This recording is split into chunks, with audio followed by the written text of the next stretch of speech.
피고인, 판결 선고는 피고인이 착석한 상태에서 진행하겠습니다.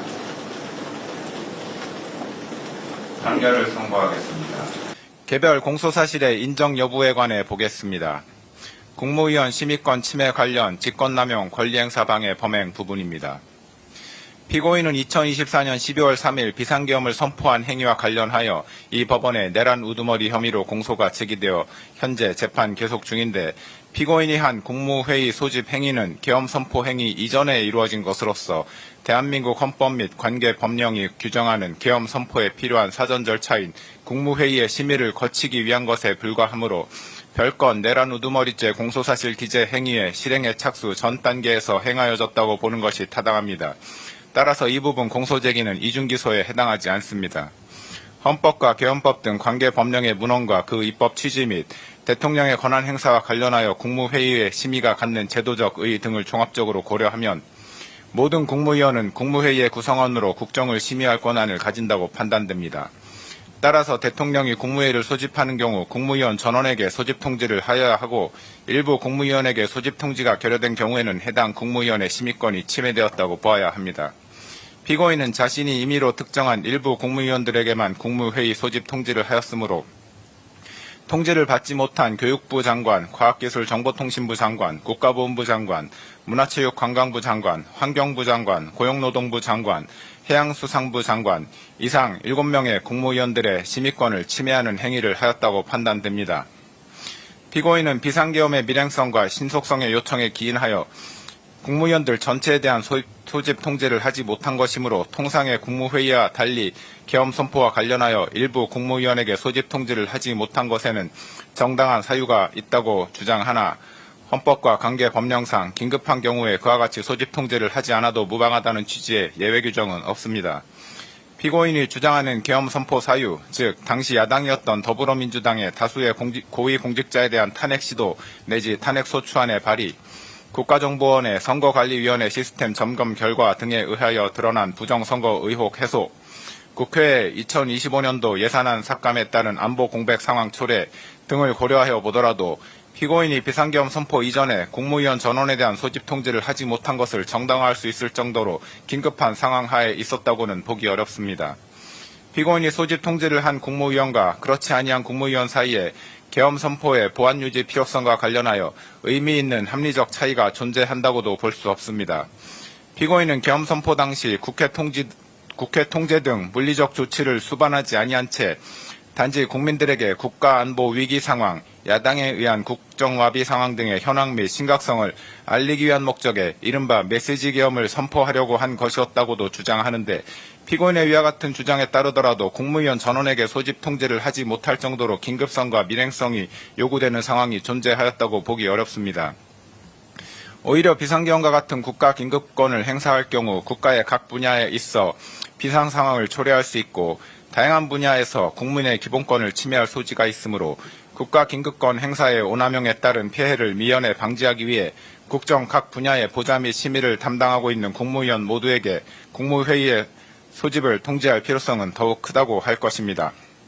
결국 피고인이 교육부 장관, 과학기술정보통신부 장관 등 7명의 국무위원들에 대한 국무회의 소집 통지를 하지 않아 해당 국무위원들이 국무회의에 참석하지 못하도록 한 행위는 직권을 남용하여 위 각 국무위원의 심의권을 침해한 행위에 해당하고 이에 관한 피고인의 고의 역시 인정된다고 할 것이므로 이 부분 직권 남용 권리 행사 방해죄는 유죄로 인정됩니다.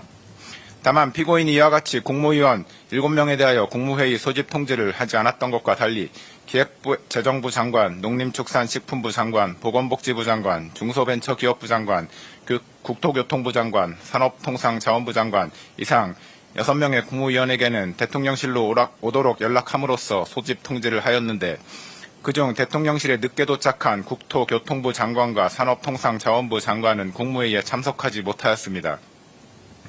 그런데 정부 조직법, 국무회의 규정 등 관계 법령에 의하더라도 국무회의 소집 통지에 관하여 그 통지의 구체적인 내용이나 방식 등을 제한하는 규정은 찾아볼 수 없고 소집 통지를 한 국무위원 전원이 국무회의에 실제로 참석할 때까지 국무회의를 개최할 수 없다는 규정 역시 존재하지 않습니다.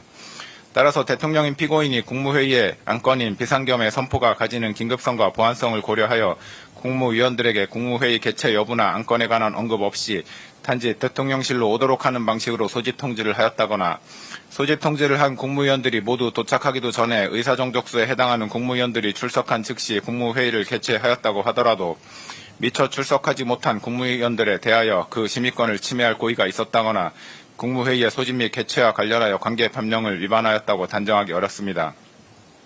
그렇다면 이 부분 공소사실 중 국토교통부 장관과 산업통상자원부 장관의 2명에 대한 공소사실은 범죄 증명이 없는 경우에 해당하여 무죄라고 할 것입니다.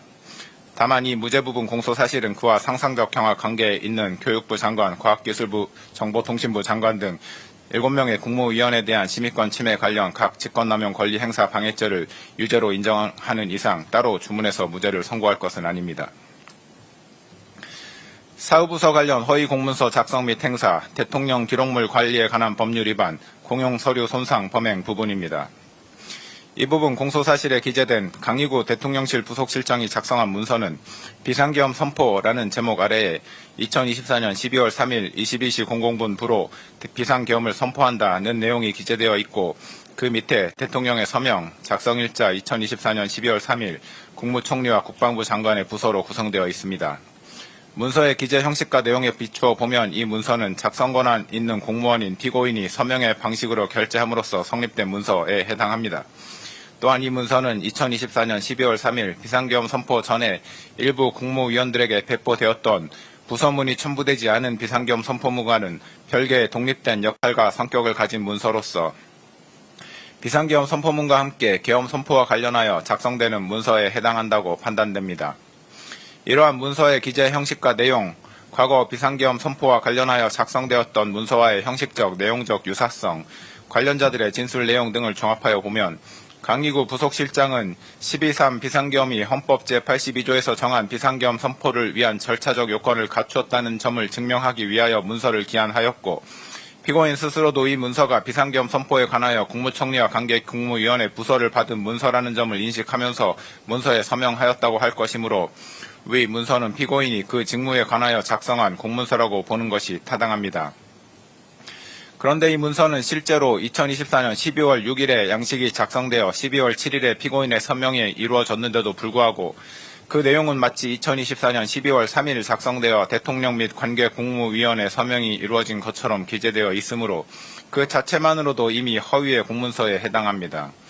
또한 이 문서의 내용은 대통령인 피고인이 비상계엄 선포 당일인 2024년 12월 3일 관계 국무위원인 국방부 장관과 국무총리의 부서 및 피고인의 결재를 거쳐 문서로서 계엄을 선포한 것처럼 기재되어 있는데 실제로는 피고인이 계엄을 선포하기 전에 관계 국무위원회 부서가 이루어지지 않았으므로 이 점에서도 이 문서의 내용은 허위입니다.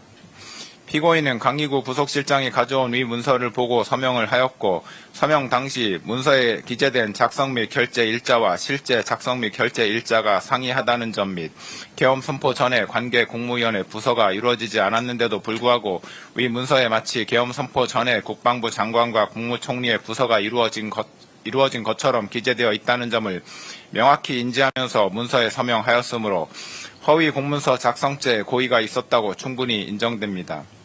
또한 피고인은 향후 비상계엄 선포 요건이 문제가 될 경우 등에 대비하여 비상계엄에 관하여 헌법 제82조에서 정한 문서 주의 및 부서제도 요건을 갖추었다는 점을 증명하기 위한 문서로 사용할 목적으로 위 문서에 서명하였다고 보이므로 문서를 행사할 목적도 있었다고 인정됩니다.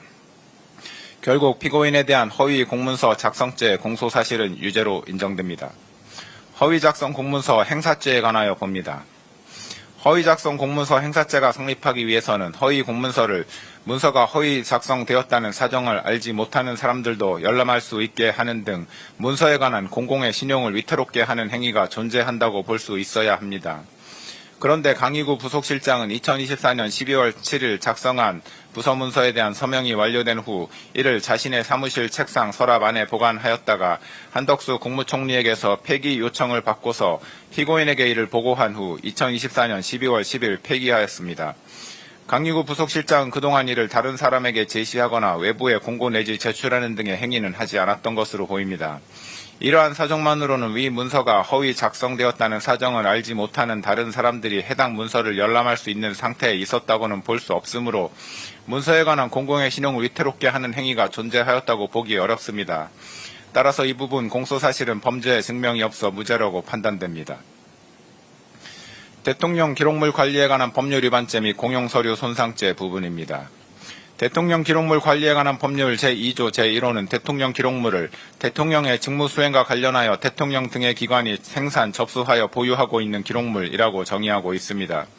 이 기록물에 해당하기 위해서는 문서, 도서, 대장, 카드, 도면, 시청각물, 전자문서 등 모든 형태의 기록, 정보, 자료 또는 행정박물일 것, 대통령의 직무수행과 관련될 것, 그 생산 또는 접수 주체가 대통령 또는 대통령의 보좌기관, 자문기관 및 경호 업무를 수행하는 기관 또는 대통령직 인수위원회일 것, 생산 또는 접수가 완료되었을 것 이상의 4가지 요건을 갖추어야 합니다. 앞서 본 허위 공문서는 문서 형태로 되어 있고 결재권자는 당시 대통령이었던 피고인이며 12.3 비상계엄이 헌법 제82조에서 정한 비상계엄 선포를 위한 절차적 요건을 갖추었다는 점을 증명하기 위한 목적으로 작성되었으므로 대통령의 직무 수행과 관련하여 작성되었다고 할 것이고 결재권자인 피고인의 결재가 이루어짐으로써 공문서로 성립된 동시에 대통령 기록물로도 생산되었다고 할 것입니다. 따라서 위 문서는 대통령 기록물에 해당합니다. 또한 공용서류 손상죄에서 말하는 공용서류란 공무소에서 사용하는 서류 기타 전자기록을 말하는데 그 해당 여부를 판단함에 있어 문서의 완성 여부, 공문서로서의 효력이 생겼는지 여부나 정식 결재 절차를 거쳤는지 등은 관련이 없습니다. 이 사건에서 문제되는 문서는 공문서로 성립되었으므로 공용서류에 해당하고 문서가 폐기될 무렵 그 문서를 사용할 의사나 목적이 명백히 소멸되었다고 볼 만한 정황을 찾아볼 수 없습니다.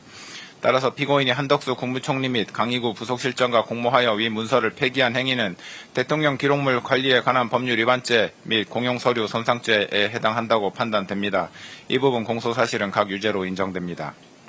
내란 수사 대비 관련 대통령 등의 경호에 관한 법률 위반 교사죄 부분입니다.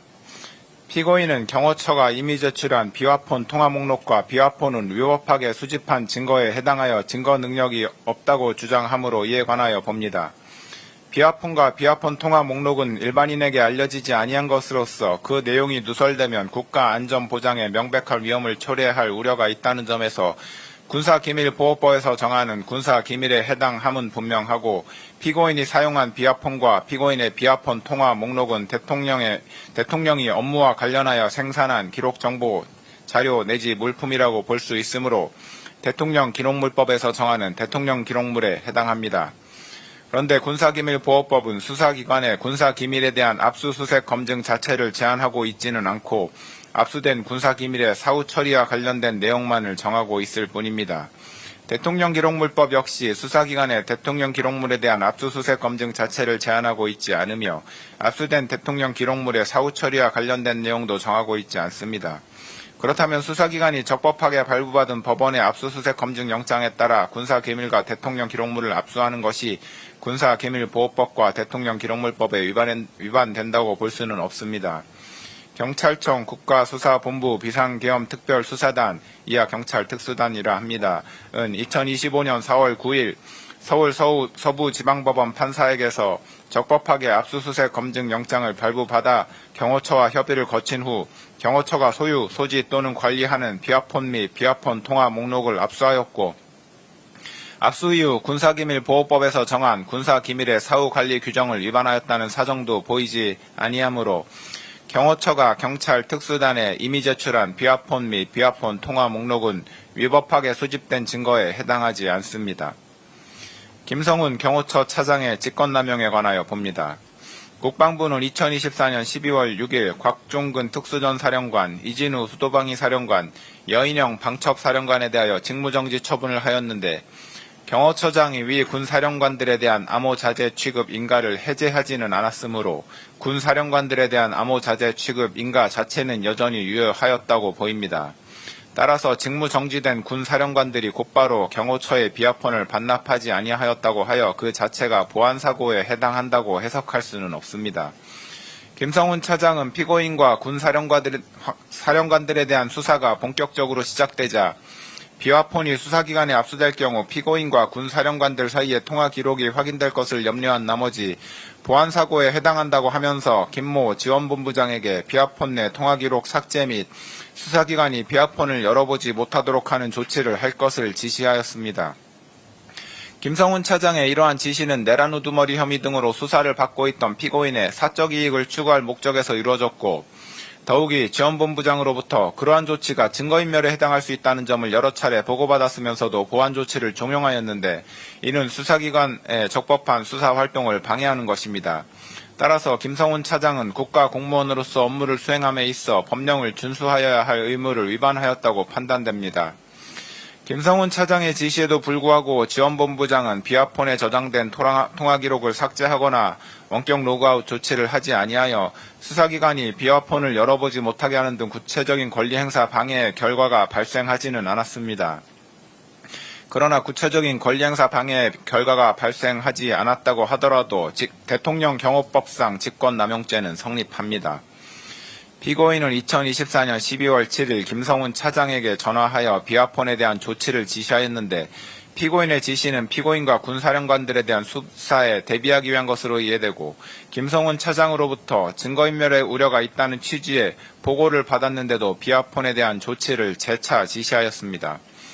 피고인의 김성훈 차장에 대한 위와 같은 지시는 결국 수사기관이 비화폰을 열어볼 수 없도록 조치하라는 것이었습니다. 김성훈 차장에게 대통령 경호법상 직권남용죄가 성립하는 이상 김성훈 차장에게 위와 같은 지시를 한 피고인에게는 대통령 경호법 위반 교사죄가 성립한다고 보는 것이 타당합니다. 이 부분 공소사실은 유죄로 인정됩니다. 공수처의 2024년 12월 30일자 체포영장 등의 집행 저지와 관련한 피고인의 특수공무집행 방해, 직권남용 권리행사 방해, 범인 도피 교사 범행에 관하여 봅니다. 피고인은 검찰이 군검찰과 함께 구성한 12.3 비상계엄사태 특별수사본부로부터 2차례에 걸쳐 출석 요구를 받았으나 모두 불응하였고 공수처가 경찰 특수단 및 국방부 조사본부와 구성한 12.3 사태 공조수사본부로부터 3차례에 걸쳐 출석 요구를 받았으나 모두 불응하였습니다. 공수처는 2024년 12월 30일 서울 서부지방법원에 피고인을 내란 우두머리 등 혐의로 체포할 수 있도록 하는 체포영장을 청구하여 같은 날 위 법원에서 체포영장과 수색영장을 발부받았습니다. 이 수색영장에는 본건 수색영장은 별도로 발부하는 피의자에 대한 체포영장의 집행을 위한 피의자의 소재 발견을 위하여만 발부하고 압수 및 압수를 위한 수색을 불허하므로 형사소송법 제110조, 제111조가 적용되지 않음 이라는 기재가 포함되어 있었습니다. 이 체포영장과 수색영장을 발부받은 공수처가 피고인의 직권남용 권리행사 방해 및 내란 우두머리 혐의에 관하여 수사권이 있는지에 관하여 봅니다. 공수처는 고위공직자 범죄 및 관련 범죄에 관하여 수사권이 있습니다. 형법 제123조의 직권남용 권리행사 방해죄는 공수처가 수사할 수 있는 고위공직자 범죄에 해당합니다. 피고인은 대통령으로서 헌법 제84조에 따라 내란 또는 외환의 죄를 범한 경우를 제외하고는 재직 중 형사상의 소출을 받지 아니하나 헌법 제84조는 형사상 소출을 받지 아니한다고만 규정하고 있을 뿐이고 헌법 및 법률에서 대통령에 대한 수사를 제한하고 있지는 아니한 점, 수사기관의 수사는 형사상 소출을 반드시 전제하는 것은 아니므로 형사상 소추와 수사기관의 수사는 분명히 구분된다는 점 등에 비추어 보면 공수처는 대통령 신분이었던 피고인의 형법상 직권남용 권리행사 방해 혐의에 대하여 수사를 할 수 있다고 판단됩니다. 공수처는 피고인의 직권남용 권리행사 방해 혐의에 대하여 수사를 하던 중 피고인의 내란 우두머리 혐의가 직권남용 권리행사 방해 관련 범죄에 해당한다고 판단하여 피고인의 내란 우두머리 혐의에 대한 수사에 착수하였습니다. 피고인의 직권남용 권리행사 방해 혐의와 내란 우두머리 혐의는 사실관계가 동일하여 중간행위나 다른 원인의 매개 없이 직접 연결되고 직권남용 권리행사 방해 혐의에 대한 수사 과정에서 자연스럽게 피고인의 내란 우두머리 혐의가 드러날 수밖에 없는 관련성이 인정되므로 공수처는 피고인의 내란 우두머리 혐의를 관련 범죄로서 수사할 수 있습니다. 따라서 공수처는 피고인의 직권남용 권리행사 방해 및 내란 우두머리 혐의에 관하여 모두 수사권이 있습니다. 2024년 12월 30일자 체포영장 등이 관할을 위반한 것인지에 관하여 봅니다. 공수처법상 대통령이었던 피고인에 대한 내란 우두머리죄 및 직권남용 권리행사 방해죄는 공수처에 수사권이 있기는 하지만 공수처 검사가 직접 공소를 제기할 수 있는 범죄는 아닙니다. 이 경우 공수처는 수사관계 서류와 증거물을 서울중앙지방검찰청 소속 검사에게 송부하여야 하는데 서울중앙지방검찰청이 공수처로부터 송부받은 사건을 반드시 서울중앙지방법원에 공소 제기해야 하는 것은 아닙니다. 공수처법은 공수처 검사가 공소를 제기하는 고위공직자 범죄 등 사건의 제1심 재판은 서울중앙지방법원에 관할로 한다라고 정하고 있을 뿐입니다. 한편으로 공수처법은 형사소송법을 준용하도록 하고 있으므로 결국 공수처의 영장 청구에 관한 재판의 관할은 형사소송법에 따라 정해진다고 보는 것이 타당합니다. 피고인의 내란 우두머리 및 직권남용 권리행사 방해 범행은 서울 용산구에 위치한 대통령실에서 이루어졌고 공수처가 피고인의 혐의 사실에 대하여 수사할 당시 피고인은 서울 용산구에 있는 대통령관저에서 거주하였으므로 형사소송법에 따라 서울 용산구를 관할하는 서울 서부지방법원의 형사소송법상 토지관할이 인정됩니다. 따라서 공수처가 피고인에 대한 체포영장 등을 서울 서부지방법원에 청구하여 이 법원에서 영장을 발부받은 것은 관할 위반에 해당하지 않습니다. 서울 서부지방법원의 2024년 12월 3일자 수색영장에 본건 수색영장은 별도로 발부하는 피의자에 대한 체포영장의 집행을 위한 피의자의 소재 발견을 위하여만 발부하고 압수 및 압수를 위한 수색을 보라하므로 형사소송법 제110조 제111조가 적용되지 않음이라고 기재되어 있는 것으로 인하여 이 영장이 위법 무효인지에 관하여 봅니다. 형사소송법 제110조 제1항은 군사상 비밀을 요하는 장소는 그 책임자의 승낙 없이는 압수 또는 수색할 수 없다고 규정합니다. 이 조항이 군사상 비밀이라는 대상 또는 목적물에 관한 규정인지 군사상 비밀을 요하는 장소라는 장소적 제한에 관한 규정인지가 불분명하나 군사상 비밀이라는 대상 또는 목적물에 관한 규정으로 이해하는 것이 타당합니다. 그렇다면 군사상 비밀은 물건의 발견을 목적으로 하는 수색의 경우에는 위 조항에 따라 책임자의 승낙이 없이는 수색을 할 수 없지만 군사상 비밀을 요하는 장소에서 피의자를 체포하기 위한 수색의 경우에는 위 조항이 적용되지 않는다고 해석해야 할 것입니다. 나아가 위 조항은 수사기관의 압수 또는 수색과 같은 대물적 강제처분에 관한 것이므로 체포와 같은 대인적 강제처분에 있어서는 적용되지 않음이 분명합니다. 그렇다면 군사상 비밀을 요하는 장소에서 피의자를 체포하기 위한 수색 및 그에 따른 체포에 관하여는 형사소송법 제110조가 적용되지 않으므로 책임자의 승낙이 없었다고 하더라도 위법하다고 볼 수 없습니다. 서울 서부지방법원 영장 담당 판사가 일부 기각 취지를 밝히면서 형사소송법 제110조 제111조가 적용되지 않음이라고 기재하였더라도 이와 같은 내용이 새로운 법률적인 효과를 발생시키는 것은 아닙니다. 그렇다면 설령 형사소송법 제110조가 장소적 제한에 관한 규정에 해당하기 때문에 군사상 비밀을 요하는 장소에서 피의자를 체포하기 위한 수색의 경우에도 책임자의 승낙을 받아야 한다고 해석하더라도 수색영장에 기재된 형사소송법 제110조, 111조가 적용되지 않음이라는 내용은 무익적인 기재사항에 불과하다고 보아야 할 것이므로 그 부분을 제외한 나머지 부분에 관하여 수색영장은 여전히 유효하다고 판단됩니다. 결국 이 수색영장은 헌법과 법률 조항에 위배되지 아니하므로 유효한 영장이라고 할 것입니다. 대통령 관저를 포함한 공관촌이 형사소송법 제110조 제1항에서 정하는 군사상 비밀을 요하는 장소임은 분명하고 그 책임자는 박종준 경호처장이었습니다. 박종준 경호처장은 공수처가 2024년 12월 30일자 체포영장 등의 집행을 위하여 2024년 12월 31일과 2025년 1월 1일에 경호처에 협조 요청 공문 및 허가 요청 공문을 보낸 데 대하여 아무런 답변을 하지 않았고 2025년 1월 3일 공수처가 위 체포영장 등을 집행하는 과정에서는 형사소송법 제110조를 이유로 영장 집행에 대한 승낙을 거부하였습니다.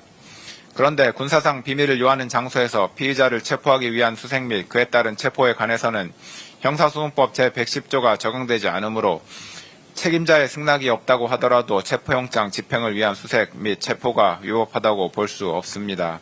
설령 형사소송법 제110조가 적용되어 책임자인 경호처장의 승낙이 필요하다고 해석하더라도 같은 조 제2항에 따라 해당 장소의 책임자는 국가에 중대한 이익을 해하는 경우를 제외하고는 승낙을 거부하지 못하는데 국회에서 탄핵소추가 의결되어 대통령으로서의 권한 행사가 정지되어 있었던 피고인을 내란 우두머리 및 직권남용 권리행사 방해 혐의로 체포하는 것이 국가에 중대한 이익을 해하는 경우에 해당한다고 볼 수는 없으므로 책임자인 경호처장은 영장 집행을 승낙하였어야 할 것입니다.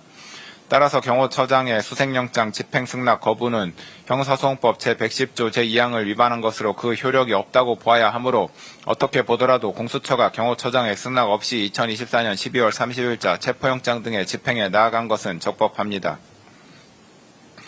공수처는 2025년 1월 3일 오전에 공관촌에 도착하여 2024년 12월 30일자 체포영장 등을 집행함에 있어 영장을 박종준 경호처장, 김성훈 차장, 이광우 경호본부장 등에게 지시하였고 박종준, 김성훈, 이광우 등은 이를 모두 확인하였습니다. 비록 공수처가 당시 공관촌 제1정문 앞에 나와 있던 도모 변호사에게 체포영장 등을 제시하지는 않았던 것으로 보이나 당시의 변호사는 이 사건에 관한 피고인의 변호인이 아니었으므로 공수처가 피고인의 변호인 조력권을 침해하였다거나 영장 집행이 위법하였다고 볼 수 없습니다. 2024년 12월 30일자 체포영장 등에 기재된 수색장소는 대통령 관저가 있는 서울 용산구 한남대로의 특정한 한 개의 집원뿐이었는데 공수처는 2025년 1월 3일에 체포영장 등을 집행함에 있어 대통령 관저 외곽 1정문 지역을 지나 영장에 기재된 수색장소에 이르기까지 영장에 기재된 집원 외의 집원에 해당하는 지역들을 지나갔습니다. 수색이란 물건 또는 사람을 발견하기 위하여 일정한 장소나 물건, 사람의 신체를 뒤지는 강제 처분을 의미하므로 수색 장소로 이동하는 행위를 수색이라고 볼 수는 없고 수색영장의 집행을 위하여 수색 장소로 이동하는 행위는 압수수색영장의 집행에 필요한 처분으로서 허용됩니다. 다만 집행의 목적을 달성하기 위한 필요 최소한도의 범위 내에서 그 수단과 목적에 비추어 사회통념상 상당한 행위여야 하는데 당시 공수처가 영장에 기재된 수색장소로 이동하기 위해서는 대통령 관저 외곽 1정문 지역 등을 지날 수밖에 없었고 영장집행 담당 공무원 등이 수색장소로 이동하였던 것 외에 수색장소에 기재되지 아니한 곳에서 수색행위를 하였다는 정황은 보이지 않습니다. 따라서 영장집행 담당 공무원 등이 수색장소로 이동하기 위하여 수색영장에 기재되지 아니한 다른 지역을 통과한 행위는 수색영장 집행에 필요한 처분에 해당하여 적법합니다.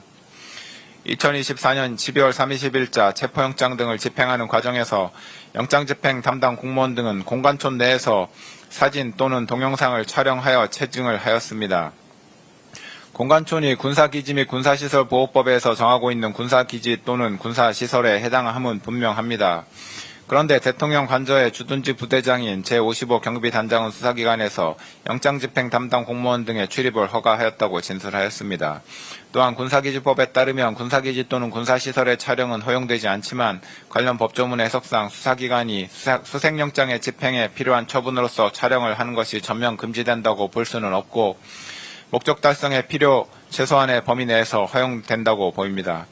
체증 영상 및 사진을 촬영한 주체는 수사기관이고 촬영 목적도 범죄수사 및 재판 과정에서 증거로 사용하기 위한 것이었던 것으로 보이며 이로 인하여 군사기지 및 군사시설 보호에 어떠한 장애가 발생한 것으로 보이지도 않습니다. 체증 영상 및 사진의 공관촌의 전체적인 구조, 구체적인 경호 계획 등과 같은 높은 수준의 보안을 요하는 군사상 비밀이 촬영되지도 않았습니다. 이러한 사정들에 비춰보면 체증 영상 및 사진은 목적 달성을 위한 필요 최소한의 범위 내에서 촬영된 것으로 보이므로 군사기지법을 위반하였다고 볼 수 없습니다.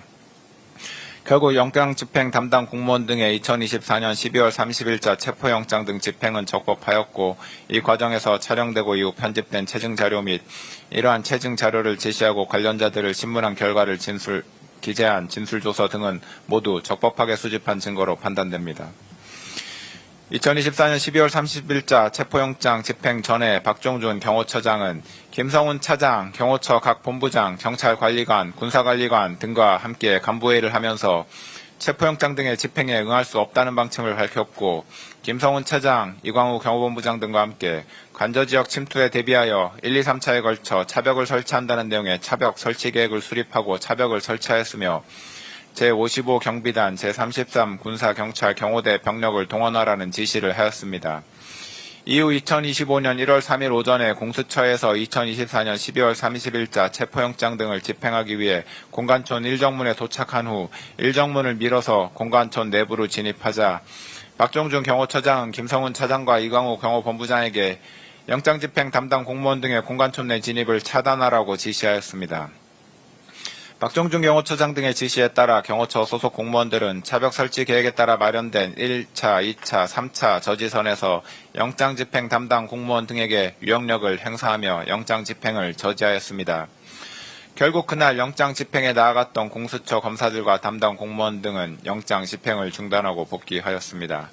이와 같이 박종균 경호처장, 김성훈 차장, 이광우 경호본부장은 이 부분 공소사실 기재 범행을 사전에 공모하였고, 이러한 공모에 따라 영장 집행 담당 공무원 등이 2024년 12월 30일자 체포영장 등을 집행하지 못하도록 경호처 소속 공무원들을 지휘하여 경호처 소속 공무원들이 영장 집행 담당 공무원 등에게 유형력을 행사하도록 한 사실이 인정됩니다.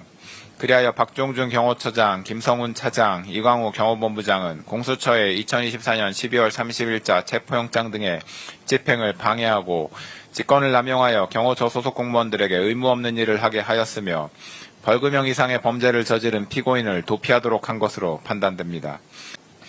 피고인은 2024년 12월 3일 비상계엄을 선포하고 그 다음날 비상계엄을 해제한 이후 공수처, 경찰청 국가수사본부, 검찰 등 수사기관이 대통령 관저에 대한 압수수색을 할 것을 염려하여 2024년 12월 8일 국방부 장관 공관에 대한 경찰 특수단의 압수수색영장 집행 당시 김성훈에게 압수수색에 응하지 말라고 지시하고 경찰 특수단 소속 수사관이 국방부 장관 공관에 출입한 사실을 보고받아 알게 되자 박종준 경호처장을 크게 질책하였습니다.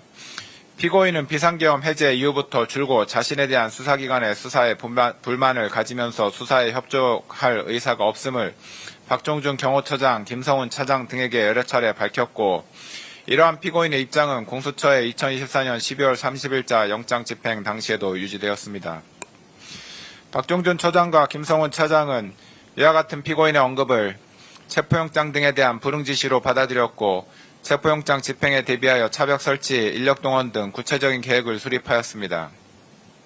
피고인은 박종준 처장과 김성훈 차장으로부터 영장 집행 담당 공무원 등이 2024년 12월 30일자 체포영장 등을 집행하기 위하여 공관촌에 진입하는 과정, 이를 경호처 소속 공무원들이 저지하는 과정, 공수처 검사와 박종준 처장이 협의하는 과정 등 전반적인 2024년 12월 30일자 체포영장 등의 집행 과정을 보고받았고, 공수처 검사가 이정문을 확인하지 못하도록 하는 등 공수처의 2024년 12월 30일자 체포영장 등 집행에 불응하겠다는 입장을 보였습니다.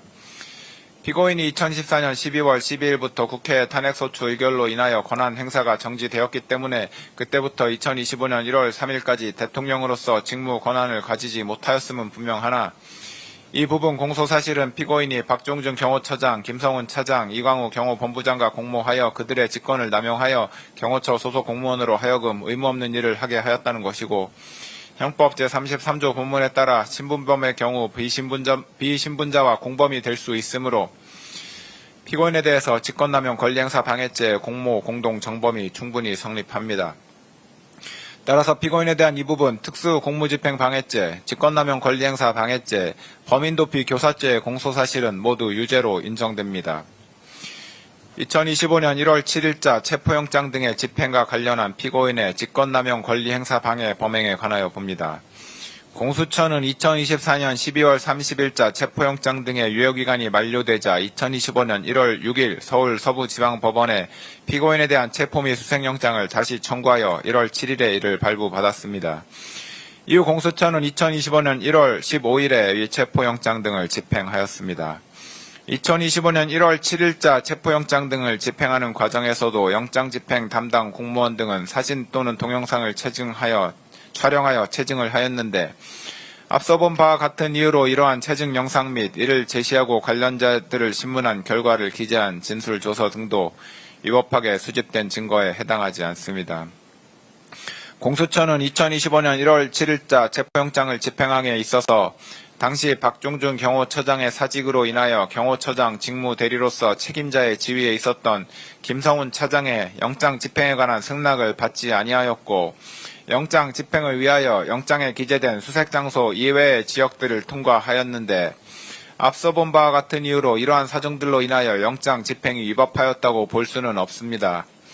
2024년 12월 30일자 체포영장 등의 집행이 저지된 이후에도 박종준 처장, 김성훈 차장, 이광우 경호본부장 등 경호처 지휘부는 영장 집행에 응할 수 없다는 입장을 그대로 유지하였고, 박종준이 경호처장에서 사직한 이후 김성훈 차장과 이광우 경호본부장은 경호처 소속 공무원들에게 공수처의 영장 집행에 대해서 더욱 강경한 입장을 피력하면서 영장 집행에 대비하여 차벽 및 윤형 철조망 설치, 인간 스크럼 훈련, 총기 배치와 위력 순찰을 지시하였습니다. 이러한 업무들은 경호 업무와 관련 없는 것이므로 김성훈 차장과 이광우 경호본부장은 직권을 남용하여 경호처 소속 공무원으로 하여금 의무 없는 일을 하게 한 것으로 판단됩니다. 공수처의 수사에 응할 수 없다는 피고인의 입장은 2025년 1월 3일 공수처의 영장 집행이 저지된 이후에도 그대로 유지됐고, 피고인은 경호처 부장급 직원들과 가진 오찬 행사에서 위력 순찰 등을 지시하였으며, 이에 따라 김성훈 차장과 이광우 경호본부장은 경호처 대테러 부장에게 실제로 위력 순찰을 지시하였습니다. 그리하여 피고인이 김성훈 차장, 이광우 경호본부장과 공모하여 경호처 소속 공무원들에 대해 의무 없는 일을 하게 한 사실도 인정됩니다.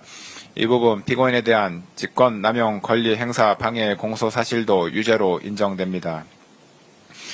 이상에서 본 바와 같이 공소사실 중 국무위원들의 심의권 침해 관련 직권남용 권리행사 방해죄 중 소집 통지를 받지 못했던 국무위원 7인에 대한 부분, 허위공문서 작성죄, 대통령 기록물 관리에 관한 법률 위반죄, 공용서류 손상죄, 대통령 등의 경호에 관한 법률 위반 교사죄, 특수공무집행 방해죄, 1차 체포 및 수색영장 집행 저지 관련 직권남용 권리행사 방해죄 및 2차 체포 및 수색영장 집행 저지 관련 직권남용 권리행사 방해죄, 범인도피 교사죄는 각 유죄로 인정되고, 국무위원들의 심의권 침해 관련 직권남용 권리행사 방해죄 중 소집 통지를 받았으나 미처 출석하지 못한 국무위원 2인에 대한 부분, 허위 작성 공문서 행사죄, 허위 공보 관련 직권남용 권리행사 방해죄는 각 무죄로 판단됩니다. 유죄로 인정된 부분에 관한 양형의 이유를 보겠습니다. 유죄로 인정된 범죄들은 일부 상상적 경합범 관계 및 실체적 경합범 관계에 있으므로 형법과 관련 법률에 따라 법률상 처단형의 범위를 산정하면 피고인에 대하여 징역 1개월 이상, 징역 11년 3개월 이하의 형을 선고할 수 있습니다. 그중 양형 기준이 설정되어 있는 범죄인 특수공무집행 방해죄, 공용서류 손상죄, 허위 공문서 작성죄에 관한 권고 형량의 범위를 봅니다. 이 사건 특수공무집행방해죄는 제1유형인 공무집행방해, 직무강요에 해당하고 가중요소에 해당하는 특별가중요소로서 비난할 만한 범행동기, 단체 다중의 위력을 보이거나 위험한 물건을 휴대한 경우, 공무방해 정도가 중한 경우가 있으므로 특별 조정된 가중영역에 해당하여 권고형의 범위는 징역 1년에서 6년이 됩니다. 공용서류 손상죄는 제1유형인 공용물 무효에 해당하고 특별 양형인자는 없으므로 기본 영역에 해당하여 권고형의 범위는 징역 6개월에서 1년 6개월이 됩니다. 허위공문서 작성죄는 제1유형인 소극적 목적에 해당하고 특별 양형인자는 없으므로 기본 영역에 해당하여 권고형의 범위는 징역 4개월에서 10개월이 됩니다. 이에 대하여 다수범죄 처리 기준에 따른 권고형의 범위를 산출하면 징역 1년에서 징역 11년 3개월까지가 됩니다. 구체적인 양형 이유에 관하여 봅니다. 국가긴급권의 행사인 계엄선포는 전 국가적 혼란을 초래하고 국민의 기본권을 다각도에서 침해할 위험성이 매우 크다 할 것이므로 국가적 위기 상황을 타개하기 위한 다른 수단과 방법이 없는 지극히 예외적인 경우에 한하여 이루어져야 합니다. 대한민국 헌법 및 계엄법에서 계엄 선포에 관하여 국무회의의 심의를 특별히 명시하고 있는 것 역시 이와 같은 위험성을 가진 대통령의 국가긴급권 행사 권한의 온암용을 막고 그 독단을 견제하기 위함이므로 대통령으로서는 계엄 선포 여부를 결정함에 있어 평시에 국가 현안에 관한 국무회의에 있어서보다 국무위원 전원의 의견을 더욱 경청하고 신중을 기하였어야 합니다. 그런데 피고인은 12.3 비상계엄 선포에 관하여 전례 없이 자신이 특정한 일부의 국무위원들에게만 국무회의 소집을 통지하여 국무회의를 개최함으로써 헌법과 계엄법의 규정을 정면으로 위반하여 통지를 받지 못한 국무위원들의 심의권을 침해하였습니다. 피고인은 이에 그치지 않고 더 나아가 계엄 선포에 관하여 헌법에서 정한 국무총리 및 관계 국무위원회 사전 부서가 적법하게 이루어진 것처럼 허위로 문서를 작성하는 데 가담하였고 이후 대통령 기록물이자 공용서류에 해당하는 이 문서를 적법한 절차에 의하지 않고 임의로 폐기하였습니다. 피고인은 대통령으로서 누구보다 헌법을 수호하고 법질서를 준수할 의무가 있는데도 도리어 헌법과 관련 법령에서 대통령의 독단과 권력의 남용을 방지하기 위하여 규정한 절차적 요건을 경시하는 태도를 보였으므로 이는 비난받아 마땅합니다. 한편 피고인은 대통령으로서 법질서를 존중할 의무를 부담하는데도 이를 저버린 채 비상겸 선포와 관련한 범죄 혐의로 수사를 받는 과정에서 경호처 소속 공무원들을 이용하여 자신에 대한 수사기관의 적법한 영장 집행을 저지하거나 증거인멸을 시도하였습니다. 특히 피고인은 자신이 대통령으로서 가지는 막강한 영향력을 남용하여 경호처 소속 공무원들로 하여금 적법한 영장 집행을 저지하게 하였는데 이는 일신의 안위와 사적인 이익을 위하여 대한민국에 충성하는 경호처 소속 공무원들을 사실상 사병화한 것입니다.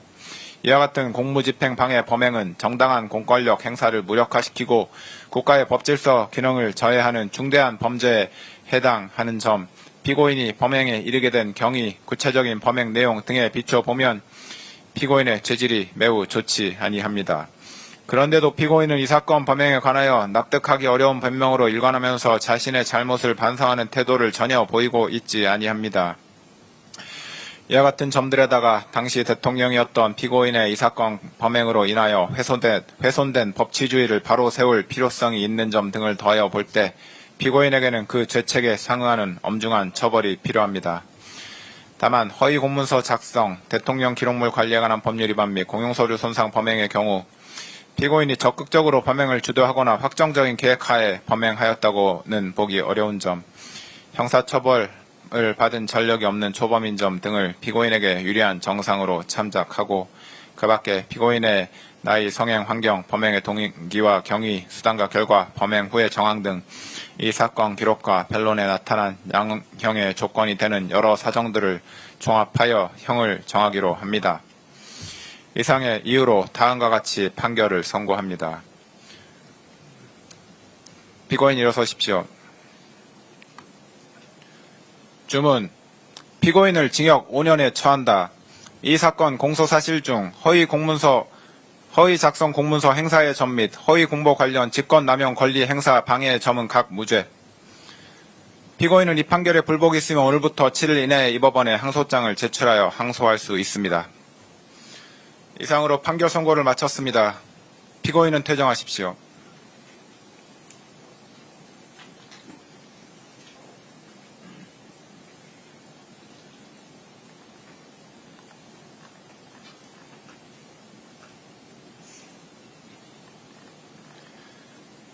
방청인들은 질서 정연하게 퇴정하여 주시기 바랍니다.